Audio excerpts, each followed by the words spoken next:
buenas noches a todos los alumnos del Instituto de Discipulado Angular IDA en esta materia Sefer Teilim, Libro de los Salmos. Es una alegría estar con ustedes nuevamente y seguir estudiando el Libro de los Salmos. Hoy nos toca la colección número 2. Estoy contento que escuché que varios de ustedes están haciendo la tarea, ¿sí? Estaban buscando los salmos de la primera colección que son referenciados, son citados en el Nuevo Testamento. Qué importante. Y han descubierto muchos, lo cual nos muestra claramente, por si todavía nos quedaban dudas, de que los salmos son importantes no solo como poesía, como música inspiradora, como devoción, ¿no? Como herramientas de devoción personal, sino que son fundamentales para entender el Nuevo Testamento. El libro de los Salmos estaba en la cabeza de los escritores del Nuevo Testamento y eso está reflejado en la cantidad de veces que es citado el libro de los Salmos. Es impresionante, no solamente Yeshua cita el libro de los Salmos, sino los apóstoles citan el libro de los Salmos. Y le voy a decir algo, hasta el propio Satanás en la tentación en el desierto también lo cita. Así que fíjense lo importante que es, lo orientador que es, lo estructurador del pensamiento y de la teología que es el libro de Salmos,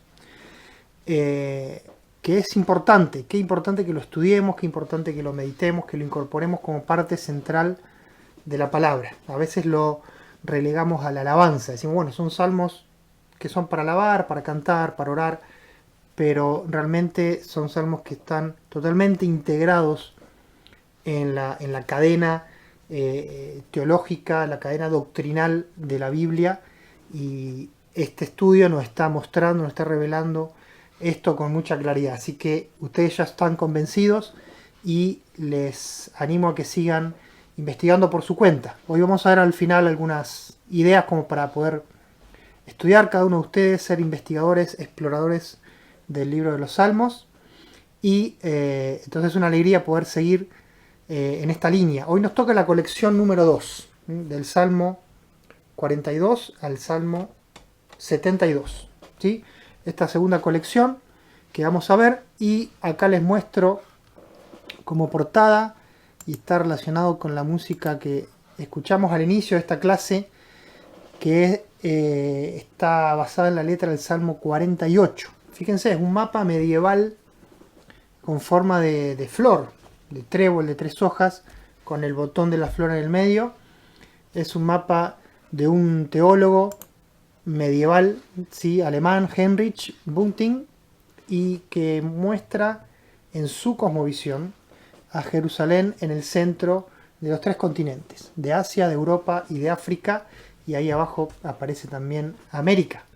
Pero este concepto de Jerusalén en el centro va a ser abordado en la colección número 2, específicamente en el Salmo 48, pero también a lo largo de toda la colección. Así que vamos a comenzar a hablar de algunas claves de la colección antes de meternos en estos salmos que vamos a investigar, que son el Salmo 42, 43, 44, 45, 48 y 68.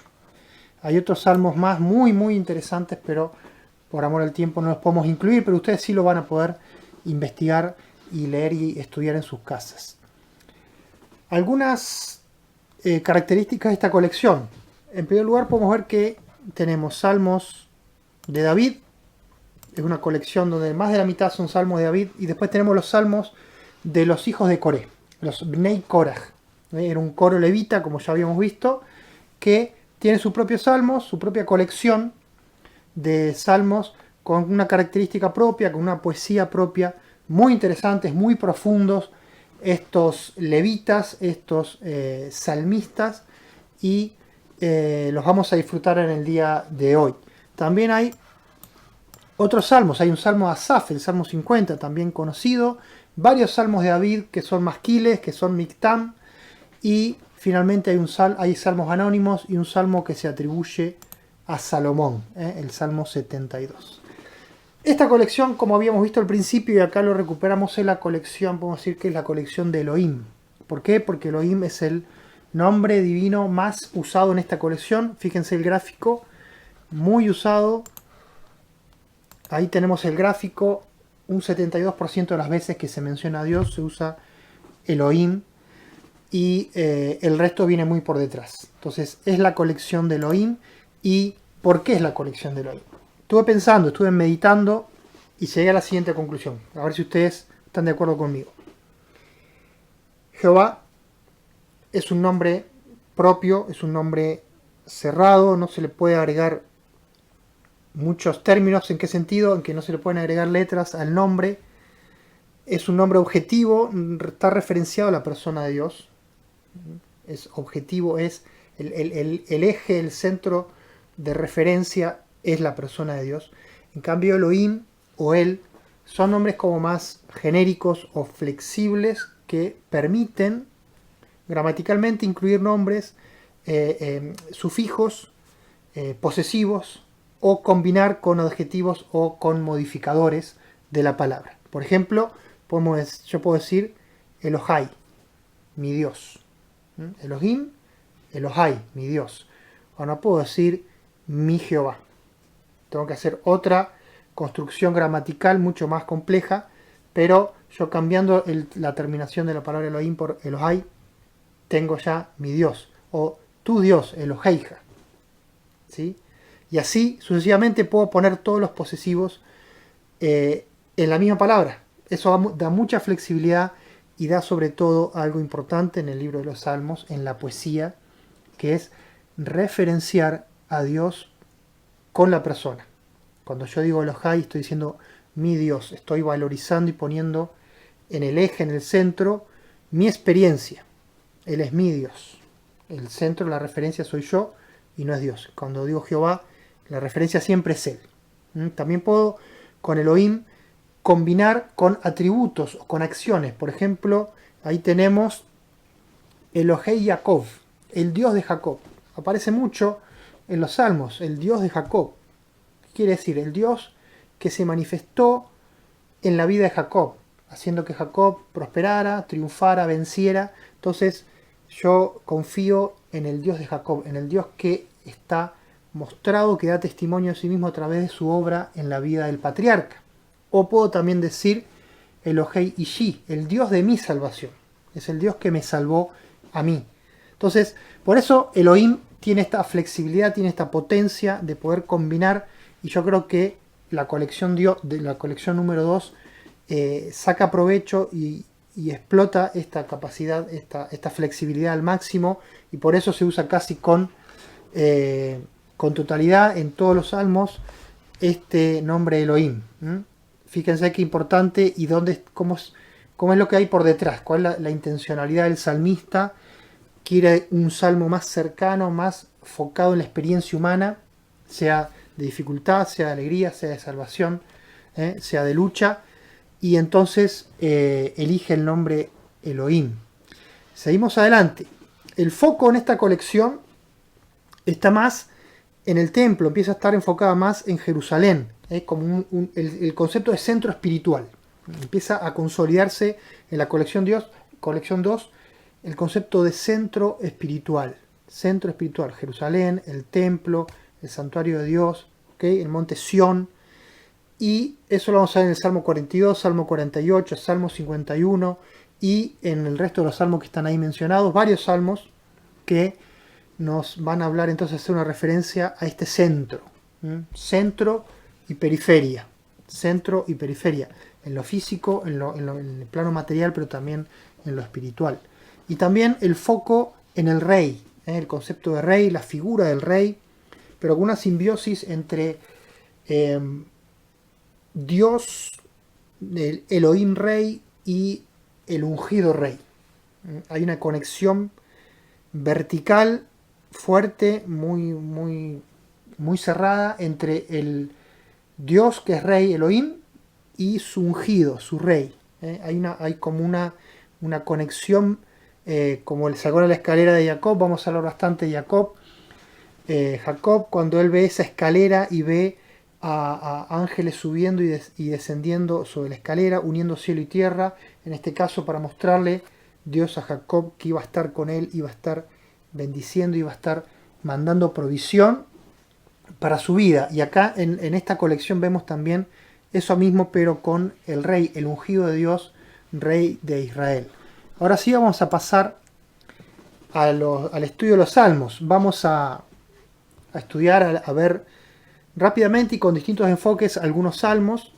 El primero de ellos es el Salmo 42, el que encabeza esta colección. Un salmo muy importante, muy profundo, muy poético. Es un salmo para disfrutar de su poesía, de sus frases, de sus conceptos, de la forma como le habla a Dios el salmista. Un salmo de los hijos de Coré, que tenemos que decir que en realidad, junto con el Salmo 43, son una misma unidad, una misma poesía. Salmo 42 y Salmo 43. Vemos un concepto que podríamos llamar de estrofa y coro. No es algo que era común en la antigüedad, en la poesía oriental, el concepto de estrofa y coro como lo tenemos nosotros, pero en este salmo se ve como con cierta claridad que hay una idea de hacer estrofa y coro. Con lo cual tendríamos dos estrofas en el Salmo 42 y la última estrofa es, con su coro, es el Salmo 43. El coro se repite siempre y es: ¿por qué te abates, oh alma mía? ¿Por qué te turbas dentro de mí? Espera en Dios, porque aún he de alabarle, salvación mía y Dios mío. Una expresión muy linda, muy poética, y ya empezamos a hacer una disección, empezamos a meternos en el original, tratando de buscar lo que estamos buscando: perlas, enseñanzas, conexiones, profundizar en lo que está por detrás. Fíjense, literalmente esa frase, he de alabarle, salvación mía y Dios mío, es un poco diferente, es aclamaremos, uso un plural, los hijos de Coré están incluyendo, ¿sí?, al pueblo. No solamente es aquel que, como empieza el Salmo, como el siervo clama por las corrientes de aguas, así mi alma clama a ti, oh Dios. Mi alma tiene sed de ti, del Dios vivo. ¿Cuándo me presentaré delante de ti, en tu presencia, en tu santuario? Ahí empieza personalmente, pero el coro quiere llevar a todos a esta experiencia. Entonces dice: hemos de aclamar, aclamaremos las salvaciones de su rostro y mi Dios. ¿A quién aclamaremos? A las salvaciones de su rostro, perdón, y a mi Dios. Elohai, mi Dios personal, pero antes aparece Yeshuot Panav, salvaciones de su rostro. El concepto de rostro no lo vamos a hablar mucho acá, pero es muy importante, aparece consecuentemente en la Biblia, y es lo que su rostro expresa, es la actitud de Dios. Cuando Dios mira, cuando Dios pone su rostro hacia nosotros, es porque nos está teniendo misericordia, nos quiere bendecir. Entonces, la salvación de su rostro es como que su rostro está liberando, autorizando salvación, ¿sí?, a nosotros. Sale de su misma presencia, de su rostro. Él lo dice, Él lo dictamina. De su boca, de su mirada. Él está presente, y esta es la fuerza, digamos, de esta expresión. Pero son las salvaciones Yeshuot. La clase pasada habíamos visto la importancia de hablar de Yeshua, el nombre de Jesús, para conectar, y acá lo vemos claramente. Yeshuot es el plural de Yeshua, las salvaciones del rostro de Dios. Y fíjense lo que dice Tomás a Yeshua, tratando de conectar esta frase, salvación mía y Dios mío. ¿Por qué repetir? ¿Por qué decir las cosas dos veces si el concepto es el mismo? Está hablando de Dios. Y fíjense lo que dice Tomás cuando, ¿se acuerdan cuando Tomás está en el aposento alto ese domingo de resurrección por la noche, al domingo siguiente, es una semana después? Porque el primer domingo no está él cuando Yeshua se presenta a los discípulos. Y él dice: si no lo veo, no creo. Y al domingo siguiente aparece Yeshua delante de él y dice: Tomás, vení acá. Vos querías ver, vos querías tocar, acá estoy. Hacelo tranquilo. Y ahí Tomás le dice: Señor mío, o Adonai y Elohai. La frase en hebreo sería Adonai ve Elohai. Mi Señor y mi Dios. Así que hay un paralelismo fuerte en esta expresión que hace un refuerzo. Busca darle una completud a esta devoción hacia Dios. Por eso el duplicado. Pero vamos al Salmo en sí. El Salmo, como hablamos al inicio, está relacionado con el concepto de exilio. El salmista la persona, el alma humana exiliada. Y esto va a aparecer recurrentemente en esta colección y en otras colecciones de los Salmos. El concepto de exilio no solo físico, sino, si bien incluye el exilio físico, estar lejos de la tierra, lejos del hogar, estar en diáspora por distintas circunstancias. Puede ser, por ejemplo, una cautividad, puede ser porque la vida lo lleva a uno distante, o porque en el caso cuando Jerusalén estuvo destruida y los judíos fueron expulsados, en fin, es una situación incompleta. El alma humana está no plena. Puede estar bien, puede crecer en ciertas áreas, pero siempre hay un límite porque la persona está en exilio. Quiere decir, le falta esa cercanía, está en la periferia, y esto es un concepto espiritual.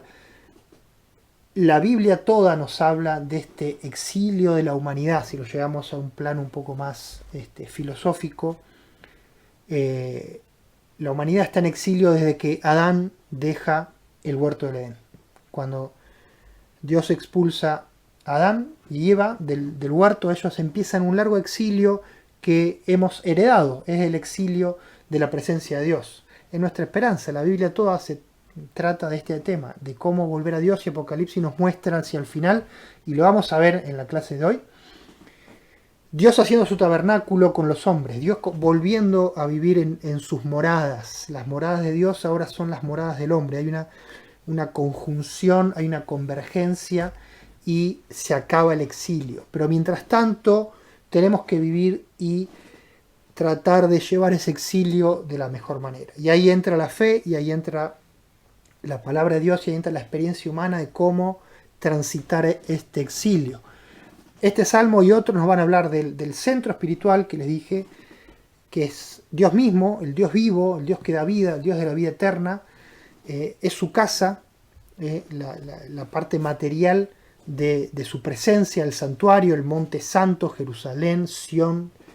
Va a aparecer también el concepto como tierra de los vivientes, la tierra donde está la vida, donde Dios manifiesta su vida en aquellos que le siguen, fuentes de agua, tus moradas. Varias expresiones interesantes que se usan como sinónimos de este centro espiritual que el alma humana ansía. Y por otro lado, la periferia. En este caso del Salmo, la tierra del Jordán, Basán, desierto, Babilonia, Egipto, sombra de muerte, tierra seca.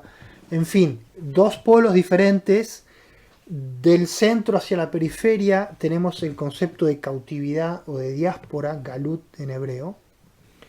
Y de la periferia hacia el centro, este camino de retorno, es el concepto de teshuvá, retorno a Dios. Y esto es la palabra, dijimos, y esto es el Evangelio. Lucas 15, en el Nuevo Testamento, habla de la experiencia del hijo pródigo, que se va a la provincia apartada, exilio, galut, diáspora, pierde las referencias, pierde su conexión con Dios, deja de cumplir los mandamientos de Dios, se desdibuja su imagen de Dios, se desdibuja su conexión con Dios, su entendimiento de Dios. Y este es el concepto del mundo. Cuanto más nos alejamos de Dios, cuando no estamos cerca de su palabra, de su Torá, de sus enseñanzas, se empieza a desdibujar nuestra concepción de Dios, se empieza a dibujar nuestra conexión, nuestro link con lo espiritual, y la muerte espiritual avanza hasta el punto que acá el hijo pródigo tiene una reacción, tiene un volver en sí, un arrepentimiento, y empieza el camino de vuelta, empieza su teshuvá, su camino de retorno a Dios, que está simbolizado en el Padre, que lo espera fuera de la finca, lo abraza, lo trae, y bueno, conocemos el resto de la historia, como el Padre lo bendice, le pone un anillo, le pone un vestido y hace una fiesta en honor a él porque volvió, estaba muerto y ahora vive. Entonces este salmo está enfocado en este concepto. La búsqueda, el retorno, encontrar los caminos para estar cada vez más cerca de Dios en la medida que se pueda.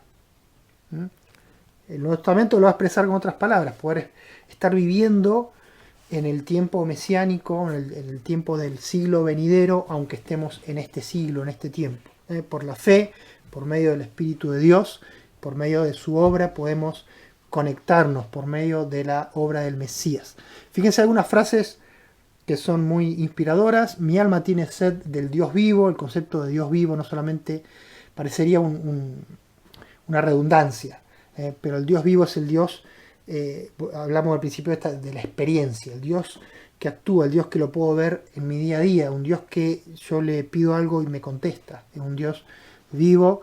Cuando vendré y me presentaré delante de Dios, de día mandará Jehová su misericordia, y de noche su cántico estará conmigo, mi oración al Dios de mi vida. Elohei Hayai, Dios de mi vida. Usa Elohim, en este caso Elohei Hayai, hablando que no solamente es un Dios vivo, sino que es un Dios de mi vida. Hay una apropiación. Fíjense el concepto de día y noche que habíamos visto en el Salmo 1. Acá habla de la misericordia de día y de noche, su cántico, su alabanza. Envía tu luz y tu verdad, estas me guiarán, me conducirán. ¿A dónde? Al centro, a tu santo monte y a tus moradas. Moradas, la palabra de morada o habitación es Mishkan, habitación, lugar de habitación. Fíjense cómo Yeshua toma estas palabras, estos conceptos, y los usa en su propio discurso. Fíjense, Juan 14, yo soy el camino, este camino de retorno de Teshuvá, vivo y verdadero. Una traducción mejor que camino, verdad y vida, muchos entienden que sería camino vivo y verdadero. Un Dios vivo, este es un camino, dice Yeshua, es un camino vivo que lleva a este Dios vivo, y es verdadero. Yo soy la luz del mundo, también mencionado el Salmo 42, y finalmente el Juan 14, en la casa de mi Padre, el centro espiritual, la casa de mi Padre, hay muchas moradas, hay muchos mishkan, hay espacio, hay habitaciones. ¿Qué quiere decir? Yo les llevo a ustedes a morar con Dios. Yo soy un camino que cumple el objetivo de esta teshuvá. ¿Por qué? Porque hay moradas para el hombre. El hombre va a cumplir su objetivo, sigue Yeshua, de que va a morar en las Mishkan de Dios. Amén. Seguimos. Tenemos que pasar al Salmo 44. Este es un salmo muy interesante, muy como paradójico. Venciendo en la derrota lo llamé. Fíjense, es un salmo de clamor, pero hay un concepto interesante que Pablo va a usar en el Nuevo Testamento, pero un concepto profundo. Pero empecemos, versículo 4, dice, es un salmo muy, muy, muy interesante, lo pueden leer todo, no tenemos tiempo, dice, verso 4, tú eres mi rey Elohim, manda las salvaciones de Jacob. Fíjense que los hijos de Coré recurrentemente hablan de Jacob. Jacob es el padre de Israel, y Dios cambia su nombre de Jacob a Israel en un evento muy personal que está relacionado con esto, las salvaciones de Jacob. Se repite de nuevo el concepto Yeshuot, los Yeshua de Jacob. Y uno puede decir, bueno, acá quiero escarbar. ¿Cuáles son los Yeshuas de Jacob? ¿En qué momento Jacob tuvo salvaciones de parte de Dios y que están expresadas con este término Yeshua que a mí me lleva a Yeshua ben Yosef, a Jesús, hijo de José, a Jesús el Nazareno? Fíjense, las salvaciones de Jacob. Yo encontré dos fundamentales, importantes y relacionadas con personajes. Primero, el varón que peleó con Jacob en Peniel. Peniel, ¿se acuerdan? Significa rostro de Dios. ¿Se acuerdan del rostro? Bueno, acá está Jacob peleando para resolver una cuestión que él tenía, que la vamos a ver, que es que él había tomado la primogenitura de su padre Isaac cuando supuestamente era para Esaú, su hermano. Acá está a punto de resolver este conflicto, viene su hermano con 400 caballeros y él tiene mucho miedo, pero aparece este Salvador, este varón, ¿sí?, con rostro de Dios, con rostro de Elohim, que pelea con él y todo cambia. En esa noche todo cambia, cambia el nombre, cambian las situaciones y finalmente Dios toca el corazón de Esaú y Esaú entonces se amiga con Jacob. Primer salvación, un varón con el rostro de Dios. Segunda salvación, su propio hijo José, su propio hijo que lo salva del hambre. ¿Se acuerdan la historia que van a Egipto? Yosef es vendido y después se hace emperador, se hace administrador, gobernador de Egipto debajo de Faraón y salva a Jacob y a toda la familia, a todo el clan del hambre. Es un salvador, es un Yeshua para Jacob. En el Talmud, en los escritos de sabiduría judíos, se identifica al Mesías, a uno de los Mesías, una de las características del Mesías, como el Mesías sufridor, el Mesías que sufre, y se lo llama Ben Yosef, hijo de José, por este concepto del sufrimiento que padeció José de su propia familia, luego en Egipto. Así que estos dos Yeshua de Jacob están relacionados con nuestro concepto de Yeshua que nos gusta explorar y profundizar. Y fíjense, Yeshua relacionado con el varón y Yeshua relacionado con Yosef, con José. Esto lo vamos a seguir viendo en la clase, así que guardémoslo. ¿Qué pasa con la situación del Salmo 44? Básicamente se rompe la lógica del Salmo 1. El Salmo 1 es: el justo es recompensado y el malo es castigado. Pero no siempre pasa. Fíjense el caso de Job, fíjense la experiencia de Asaf en el Salmo 73, próxima colección. Entonces, los salmos se hacen eco de esta problemática cuando se rompe la lógica del Salmo 1 y buscan respuestas. Y en esto que buscan las respuestas, los hijos de Coré llegan a la conclusión, dicen: nosotros fuimos a la guerra, no hicimos nada malo, buscamos a Dios, lo obedecimos y perdimos. ¿Qué pasó? Realmente era por culpa nuestra, pero no estamos viendo, estamos buscando y no hicimos nada malo. Entonces, ¿por qué Dios permitió esta experiencia? Y ahí dicen: esto es por causa tuya. Dice, acá lo estoy traduciendo un poco más, llegado al original, dice: sobre ti nos asesinan, por causa tuya nos asesinan y nos consideran, nos piensan como rebaño de degüelle. La frase es: por causa de ti somos muertos todo el tiempo, somos contados como ovejas de matadero. Quiere decir, Señor, nosotros estamos pasando esto en conexión con algo que vos permitís, es por vos, es por tu causa, no por nosotros. Y este es un concepto transformador, es decir, ellos se están dando cuenta, están haciendo un poco de teología, diciendo: Israel es un siervo que sufre. Israel tiene que pasar por cosas porque Dios quiere que sea así. El sufrimiento es parte de nuestra experiencia de devoción con Dios. Fíjense qué descubrimiento que está asociado al Mesías sufridor.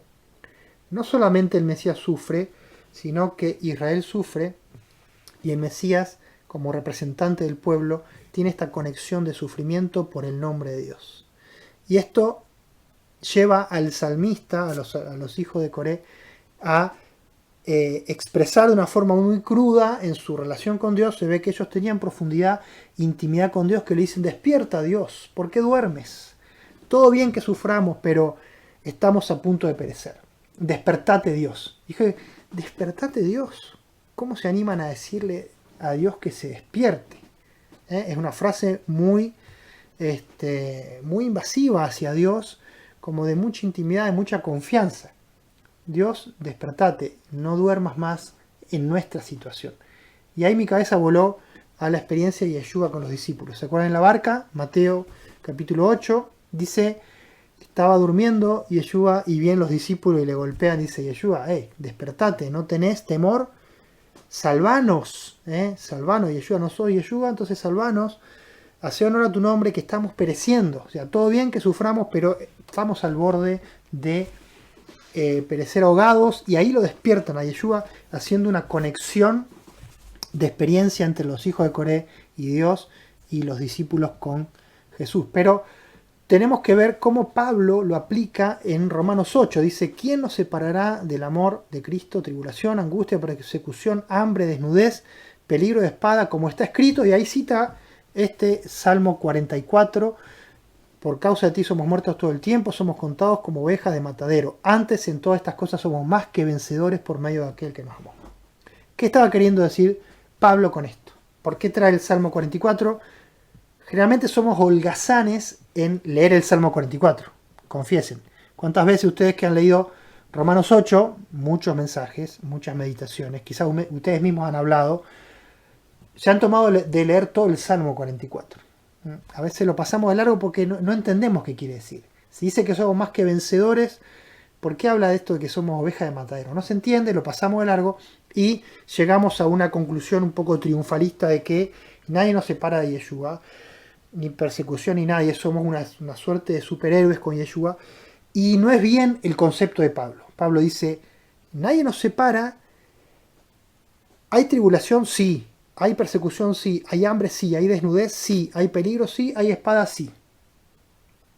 Como está escrito, Salmo 44, ¿qué quiere decir? La experiencia del sufrimiento en la vida del seguidor de Dios, del cristiano, es la experiencia del Salmo 44. Ya los hijos de Coré pasaban por esto, y es el sufrimiento del pueblo de Dios por dar testimonio.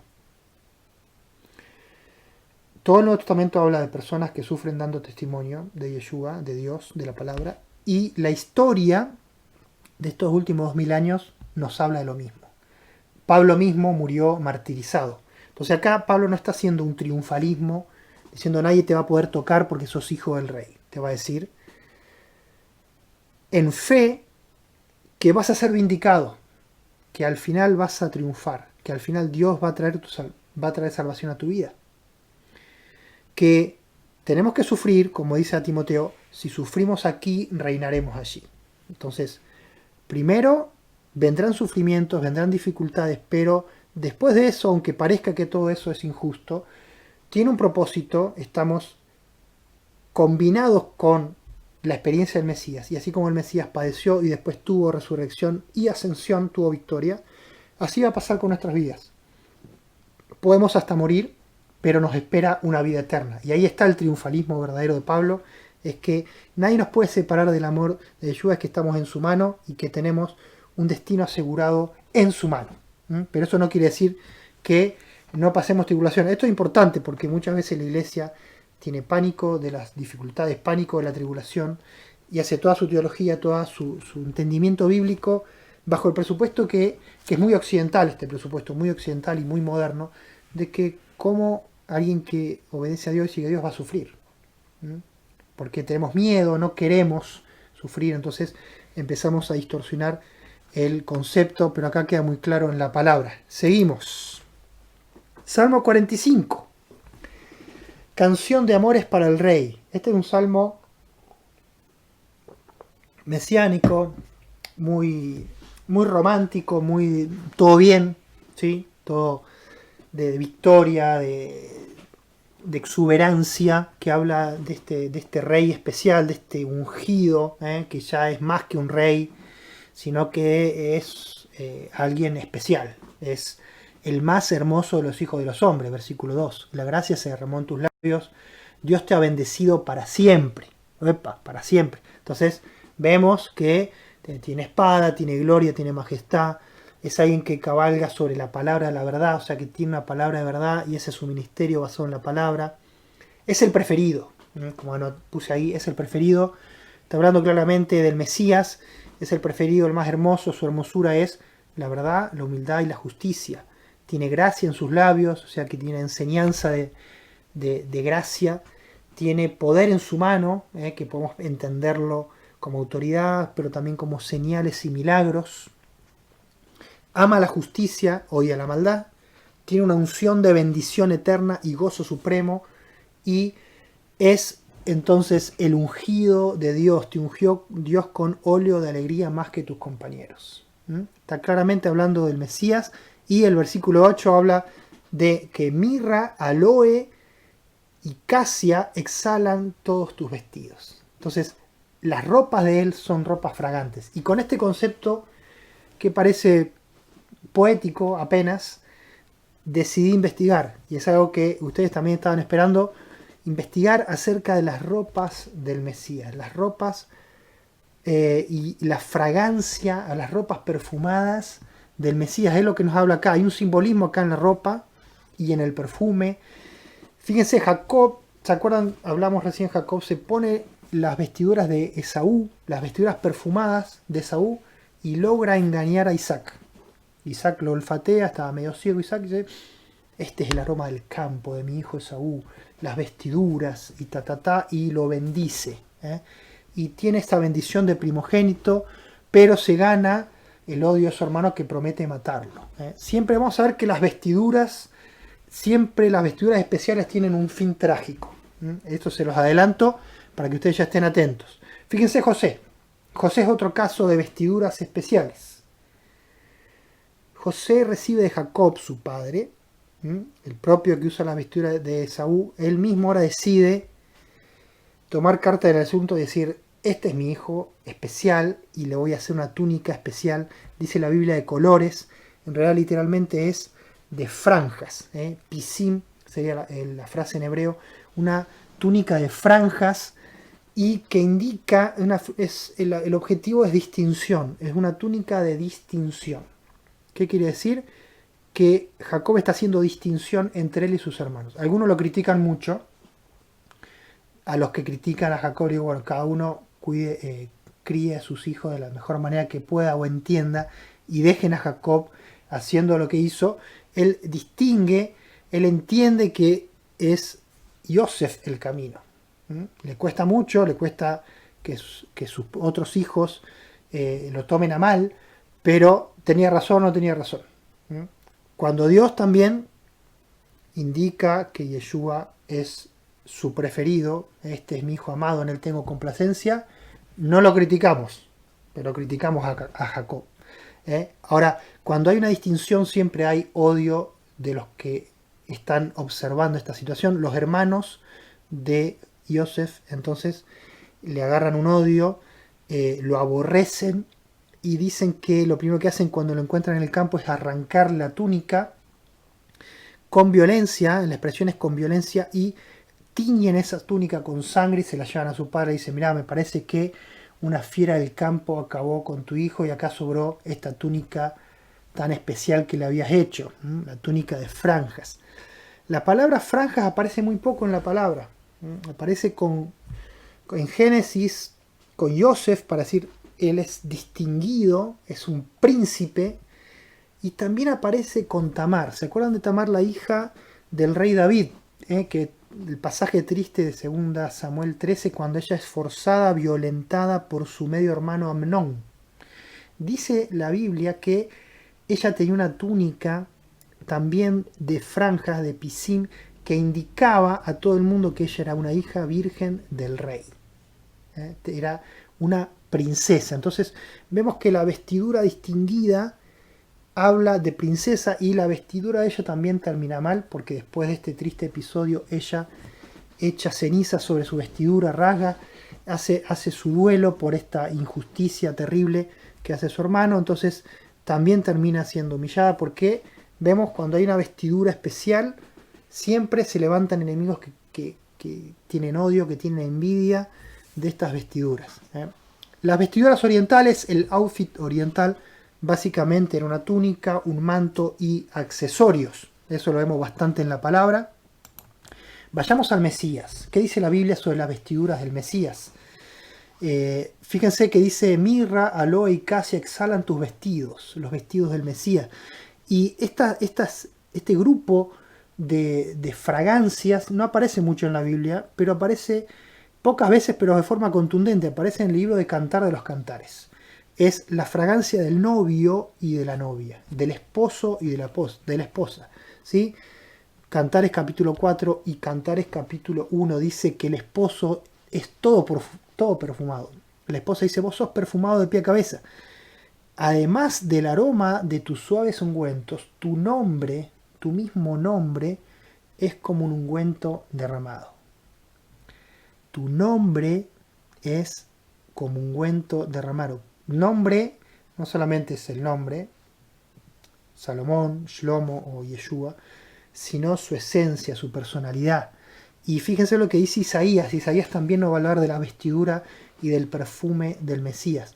Dice Isaías 11: la fragancia del Mesías será el temor de Jehová.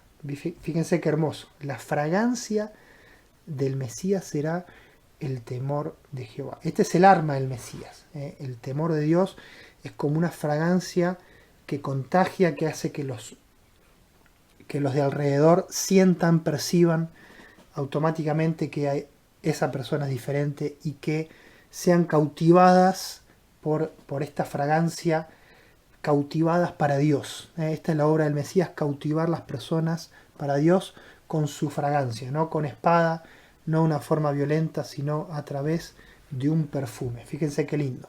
Isaías 61 también nos habla de las vestiduras. Me alegraré en gran manera en Jehová, me alegrará, se alegrará mi alma en Dios, porque me vistió con vestiduras de salvación, me rodeó con manto de justicia. Como novio me atavió y como a novia adornada con joyas. También la ropa asociada al ministerio del Mesías, el Mesías Ben Yosef, el Mesías sufridor, el Mesías como lo conocemos en su primer venida, es un Mesías que se viste de salvación y se viste de justicia, túnica y manto. Y acá en Isaías 59, que nos habla del Mesías Ben David, el Mesías guerrero, dice que se viste ahora con ropas de venganza y con manto de celo se cubre. La segunda venida de este Mesías es un Mesías que hace justicia, que hace venganza. Entonces la misma ropa ahora tiene otro significado. ¿Qué pasó con Yeshua? Hemos hablado del Mesías como un concepto general, un concepto del Antiguo Testamento, del ungido de Dios, pero ahora apliquémoslo a la vida de Yeshua, hombre que vivió hace 2000 años. La túnica de Yeshua, ¿era especial o no era especial? ¿Qué les parece? ¿Sí o no? Sí, era especial. Fíjense, las mujeres servían a Yeshua. María Magdalena, Juana, mujer de Chuza, intendente de Herodes, gente de dinero, Susana y otras muchas, servían de sus bienes a Yeshua. ¿Qué le darían? Y le darían comida, le darían ropa y otros bienes. Tal es así que la túnica de Yeshua era especial. Cuando los soldados romanos, se acuerdan en la cruz, llegan a la túnica y dicen, bueno, dividamos, rompamos esto, démonos una parte. Y dicen, no, esta túnica es especial. Esta túnica es sin costura. Esta túnica es de calidad superior. Sin costura, de arriba abajo, es un mismo tejido. Entonces, ¿cómo la vamos a romper? Si hay una picardía, hagamos un sorteo, echemos suertes y quedemos al afortunado que se quede con esta túnica. ¿Por qué? Porque es una túnica especial. Como toda túnica especial, estaba destinada a ser maltratada, destruida, y es lo que pasa. A Yeshua le sacan la túnica, posiblemente ya tenía en sangre como la túnica de Yosef, y entonces termina en manos de un soldado ignoto, un soldado romano ignoto, que se queda con esta túnica preciada de Yeshua. En cuanto a perfume, ¿Yeshua usaba perfume, sí o no? ¿Qué les parece?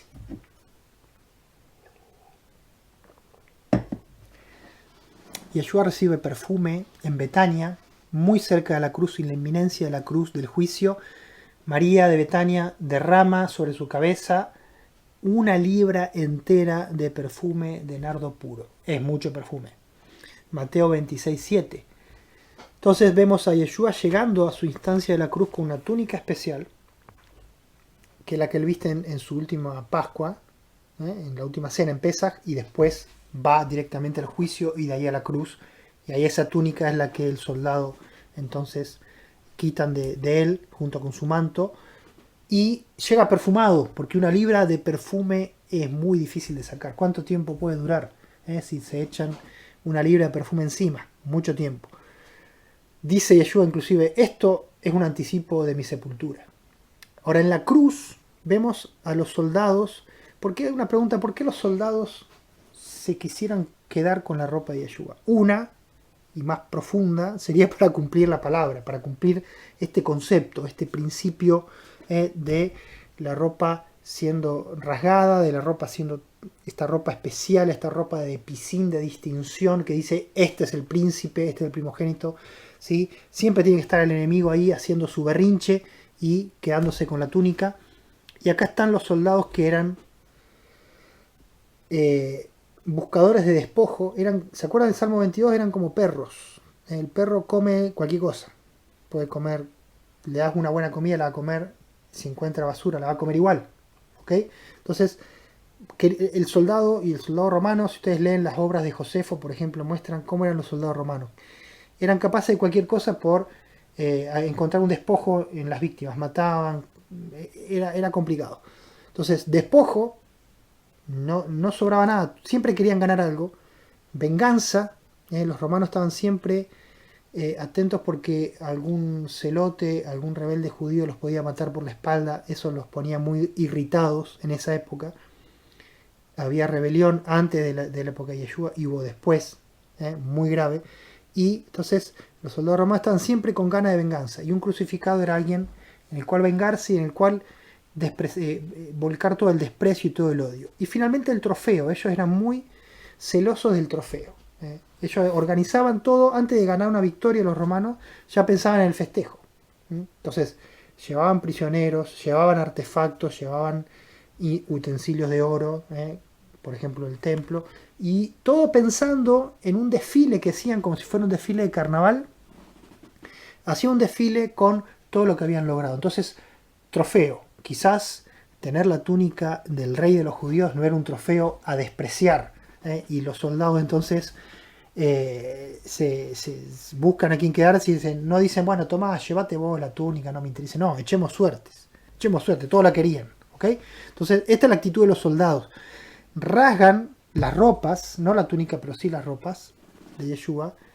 Y fíjense que también se rasga el velo, así que les dejo este pensamiento. Se rasga la ropa de Yeshua, esta ropa de distinción, y se rasga el velo, que era otra prenda de alta distinción, que era el camino al lugar santísimo. Así que después pueden investigar esa conexión de cosas importantes, ropas importantes o telas importantes rasgadas. Se cumple el Salmo 22 y Nicodemo termina trayendo, fíjense, primero María con una libra, ¿sí? Era lo que tenía, humilde, pero viene Nicodemo, alguien de deporte, digamos, alguien con billetera, podemos decir, y viene para hacer el entierro de Yeshua en la tumba de José de Arimatea, y viene trayendo un compuesto de mirra y aloes como de 100 libras. ¿Se imaginan eso? Perfume por meses. Perfume por meses. Y esto quizás fue usado para que el cuerpo de Yeshua no vea corrupción. Tamaña cantidad de perfumes y aromas y esencias hicieron como un embalsamamiento en el cuerpo de Yeshua para cumplir el Salmo 16, un salmo que no hemos estudiado por amor al tiempo, pero muy importante, que habla, tu santo no verá corrupción, tu santo no verá corrupción. Entonces, vemos acá las ropas del Mesías, cómo la palabra nos muestra que su ropa muestra su esencia, es un simbolismo para mostrar lo que hay dentro, lo que hay por fuera muestra y se conecta con lo que hay por dentro, la obra del Mesías. Nuestro Mesías es un Mesías perfumado y de ropas espléndidas. En Apocalipsis lo vamos a ver entonces en todo su esplendor, con su ropa, con su corona, como corresponde, con su caballo blanco, en fin. Tenemos que avanzar. Salmo 48, conectado con la tapa, con el primer slide de nuestra charla de hoy, que habla de Jerusalén. Es una apología de Jerusalén, es una alabanza a la ciudad de Jerusalén. ¿Por qué lo traigo? Una, me gusta hablar de Jerusalén. Otra, creo que es importante hablar de Jerusalén, pero la razón principal es porque Yeshua conocía este salmo.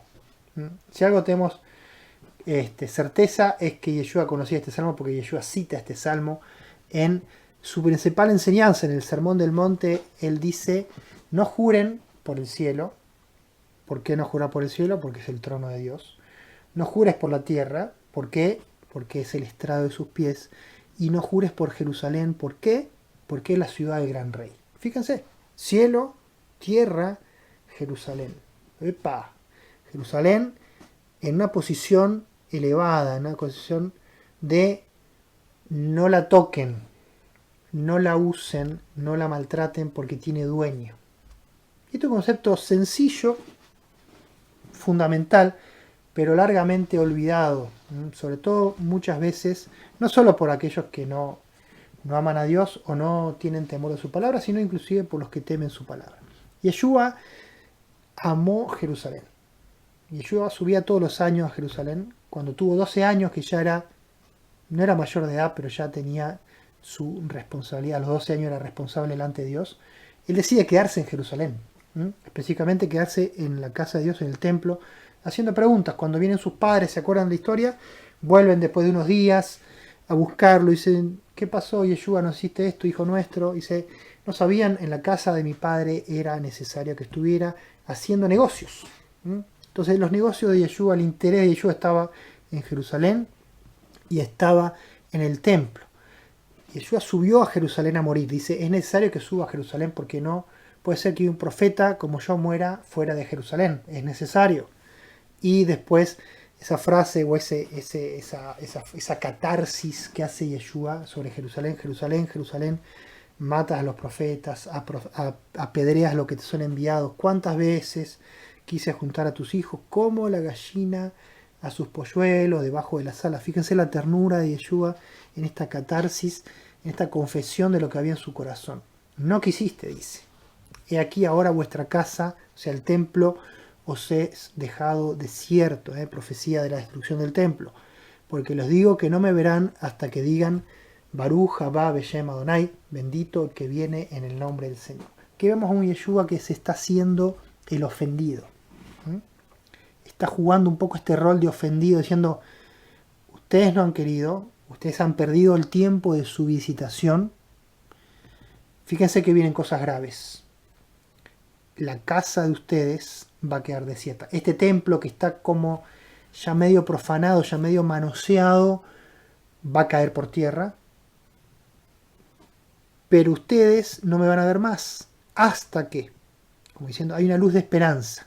Estoy ofendido, pero si ustedes me llaman, si ustedes me dicen, Baruch haba Beshem Adonai, bendito el que viene en el nombre del Señor, que es una frase del Salmo 118, yo voy a volver. Yo me voy a amigar, vamos a hacer las paces en un futuro. Finalmente, Yeshua muere, resucita, asciende a Jerusalén, desde Jerusalén y vuelve a Jerusalén. Fíjense si no es importante. Vamos al Salmo. Dice, grande Jehová, digno de ser en gran manera alabado, en la ciudad de nuestro Dios, en su monte santo, hermosa provincia, el gozo de toda la tierra, es el monte Sión a los lados del norte, la ciudad del gran rey. La ciudad tiene dueño. Nos guste, no nos guste, lo creamos o no, la Biblia nos informa, no nos pide opinión. No nos pide opinión. Es cuestión de fe. Hoy tenemos una realidad política, ¿sí?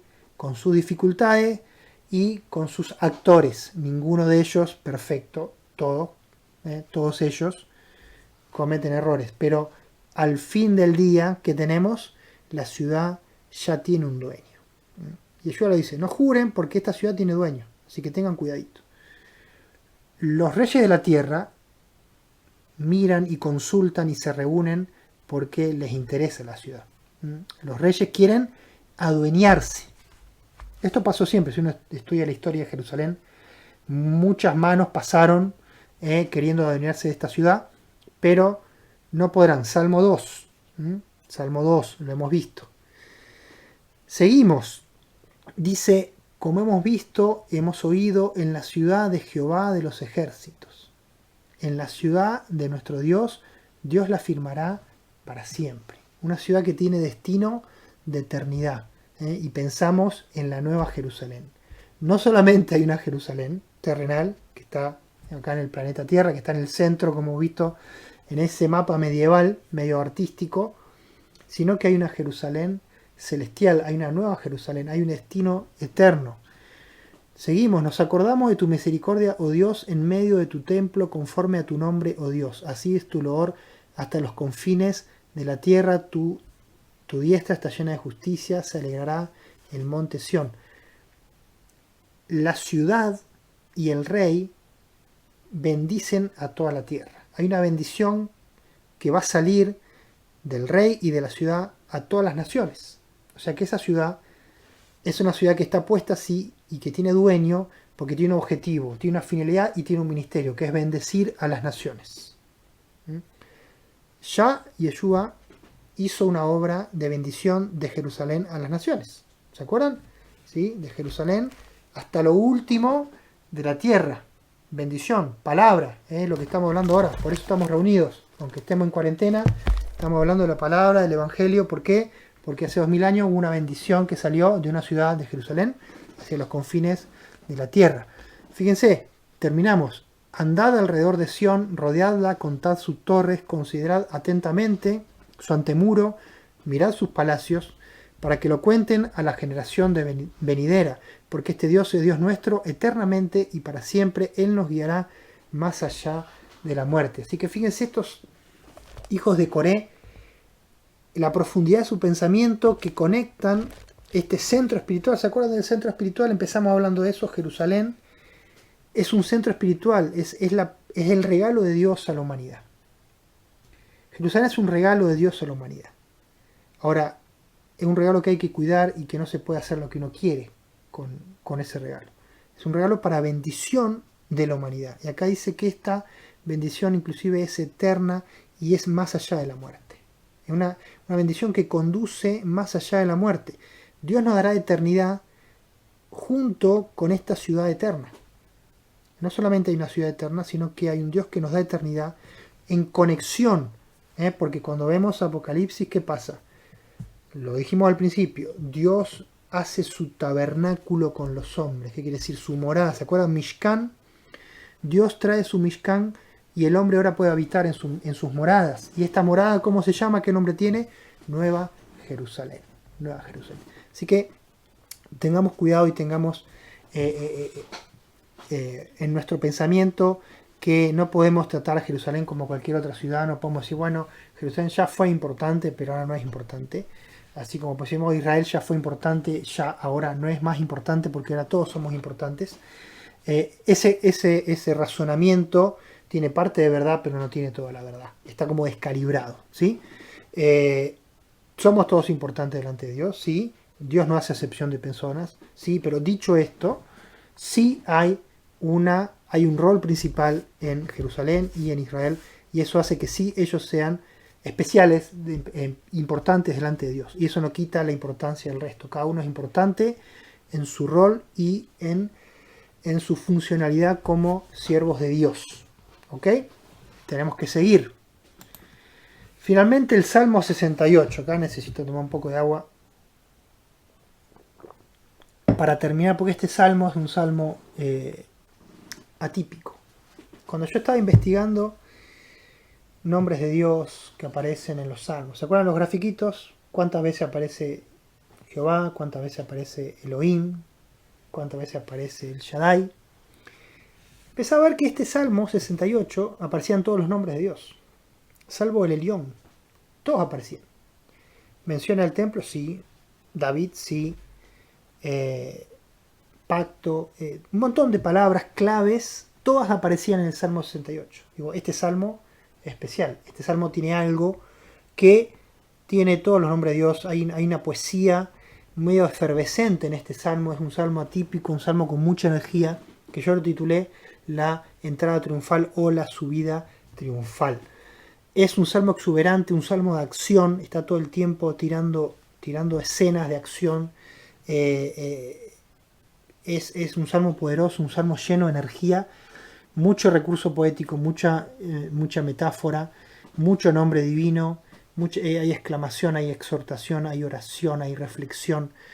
Tiene un cambio de ritmo impresionante. Entonces, toda una poesía que apunta a qué, cuál es el tema, por qué tanta energía acá de este salmo. Es un salmo de procesión, de ahí la dinámica, un salmo de marcha que Dios y su pueblo están subiendo al monte de Sión, al centro espiritual para habitar allí. ¿Se dan cuenta? Estamos hablando siempre de lo mismo. Disculpen la repetición. El rey está subiendo a Jerusalén, el centro espiritual, para habitar ahí, para hacer su Mishkan. Posiblemente este salmo era un salmo escrito en ocasión de cuando el arca es llevada a Jerusalén. ¿Se acuerdan? Que David va danzando, que primero el arca se está por caer y Usa toca y muere y después la llevan de nuevo. Entonces en esa ocasión.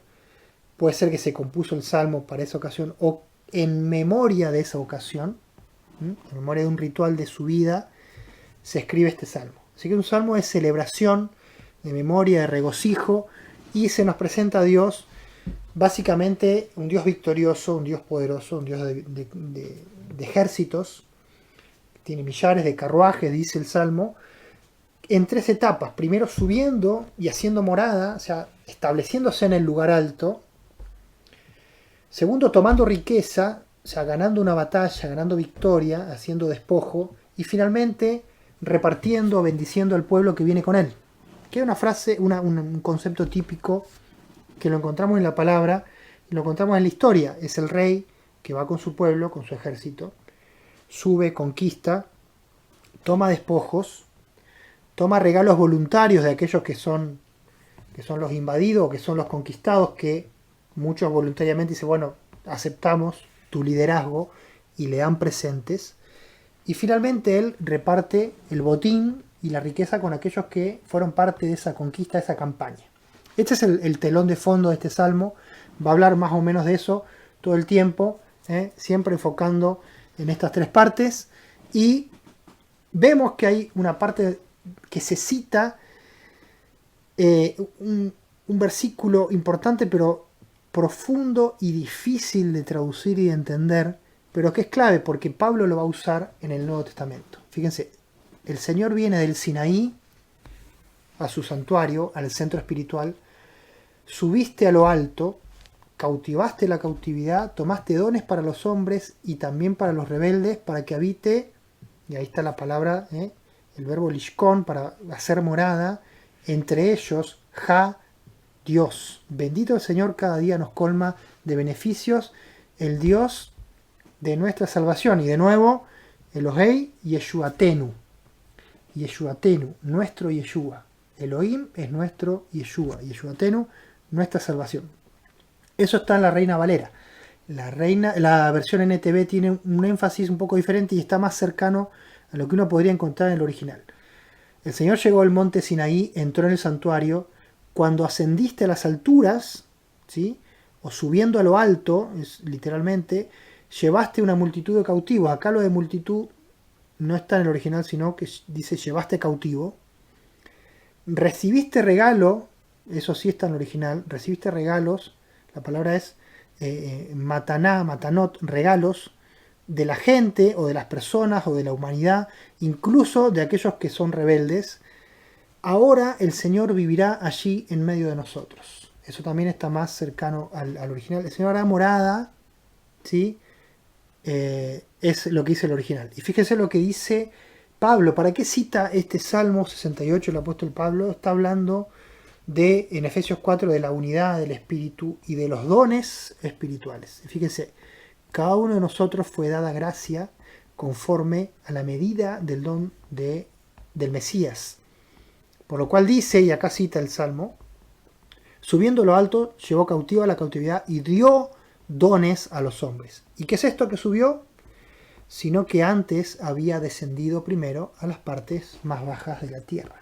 Así que Pablo está inspirándose en el Salmo 68, que es un salmo de subida, un salmo de conquista, un salmo donde el rey del arca, la presencia de Dios, algo santo, sube y toma su lugar de habitación, que es el templo, el lugar santísimo.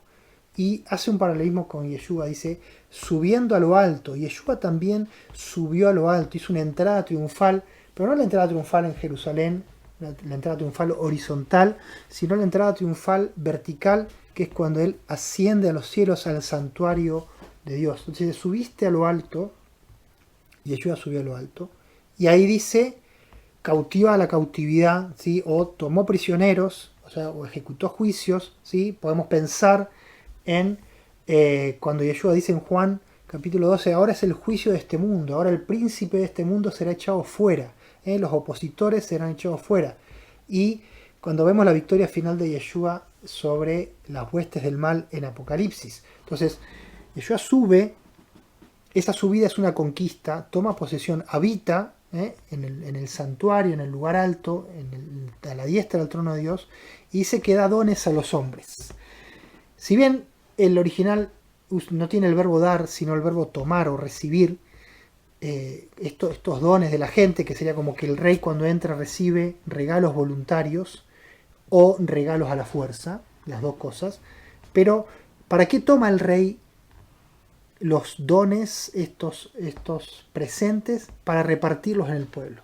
Entonces, como que acá Pablo está haciendo como un resumen de todo el sentido del Salmo en esta frase y se toma esta libertad de hacer una citación más libre y usa la palabra dar dones en vez de recibir dones. Pero de todas formas esto es interesante. Primero el Señor, primero Dios, primero Yeshua, toma y después da. ¿Se acuerdan el principio del Salmo 44? Primero sufrimos y después reinamos.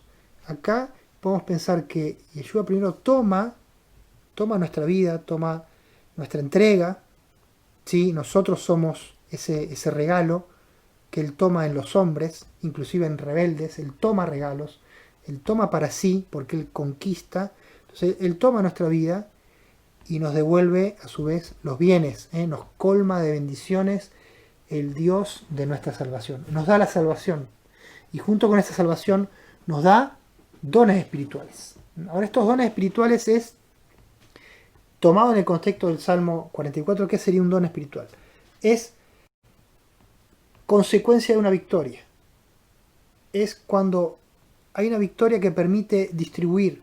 Y acá hay una victoria espiritual, ¿sí? Hay una liberación de presos, no solamente de algunos presos que son cautivos, ¿sí?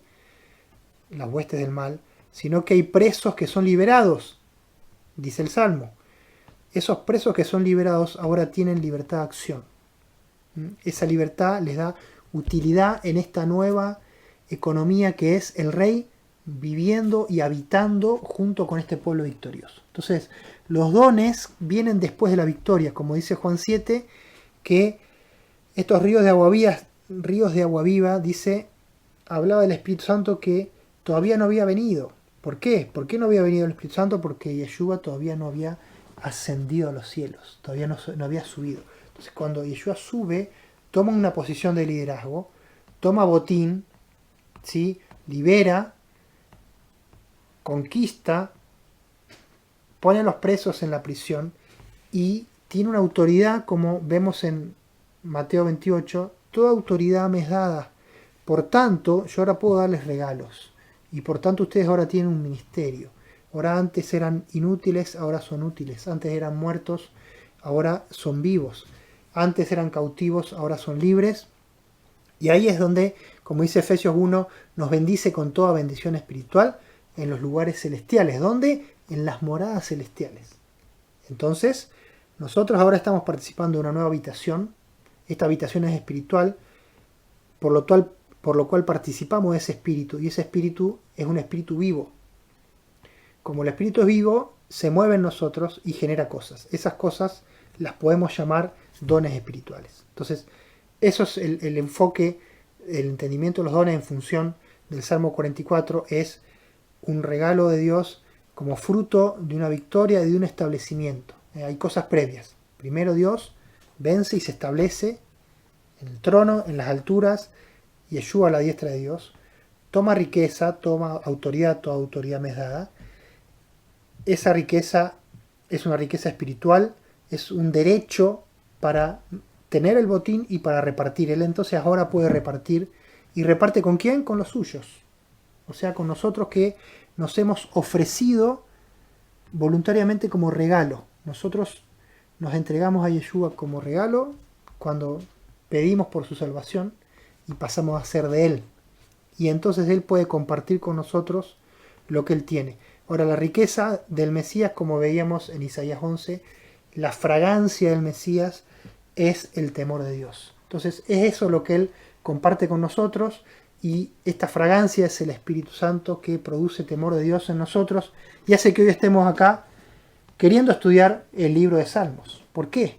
Porque hay una fragancia, hay un obrar espiritual en nosotros que nos lleva a buscar el temor de Dios y ese fluir del Espíritu, esa agua que fluye, esas fuentes de aguas, se manifiesta en la forma de dones espirituales que Pablo, por ejemplo, enumera en Efesios o en Corintios. Así que esto es un poco el trasfondo y nos ayuda a entender un poco más los dones espirituales. Estamos terminando. Actividades. Les propongo 3 son sugeridas, ustedes pueden hacer una de las tres, pueden hacer las tres si tuvieran tiempo. La primera es investigar un poco los Mictam de David, son los Salmos 56 al 60, ¿sí? Mictam podría estar relacionado con la palabra cubrir, ¿sí? Un salmo de meditación, o algunos otros dicen que está Mictam relacionado con la palabra estar grabado, algo que se graba, algo que es como un testimonio que uno quiere dejar grabado y que permanezca. Entonces, esa es los Mictam de David, buscar quizás similitudes y diferencias en la temática. Lo mismo con los masquiles, ¿sí? Los masquiles son del 52 al 55. Masquil eran salmos, masquil significa sabiduría, perspicacia, ¿sí? Y finalmente la actividad 3 que pueden hacer es estudiar el Salmo 69. El Salmo 69 es de carácter mesiánico, no lo pudimos incluir por amor al tiempo, pero así como el Salmo 22, el Salmo 69 tiene muchas perlitas y muchas cosas para investigar, así que los desafío a que investiguen con qué herramientas ustedes pueden investigar. Una Biblia de estudio que tenga referencias, si tienen, una concordancia es muy importante para ir conectando palabras de los salmos que se repiten en otros libros, diccionario bíblico, Biblia interlineal, inclusive hay en PDF Biblia interlineal para uno entender la palabra que está en hebreo y de repente uno la puede buscar en otro lado, comentarios bíblicos y principalmente y fundamentalmente lectura bíblica. Ustedes tienen que, si quieren profundizar, ejercitarse en esto de leer mucho. Cuando uno va leyendo, va acopiando información y después cuando uno lee otro pasaje, de repente el cerebro va a conectar con esa lectura que ustedes hicieron antes. Así que mucha lectura, obviamente mucha también oración y anotar. Tener un librito de anotaciones donde ustedes pueden ir coleccionando palabras, coleccionando conceptos y después pueden recurrir en la hora que ustedes digan, esto ya lo había estudiado. ¿Ok? Entonces, los animo a que sigan con las actividades. Si pueden leer todos los salmos de la colección, hay otros salmos importantes, fundamentales, el Salmo 51, el Salmo 50, el Salmo 67 y el Salmo 72, un salmo que habla del milenio. Así que fíjense qué rica esta colección. Los animo a que no pierdan el entusiasmo y seguimos. Los dejo entonces con la música de alabanza del Salmo 48 que habla entonces de Jerusalén, la ciudad del gran rey. Que Dios los bendiga y nos vemos la próxima. Chao.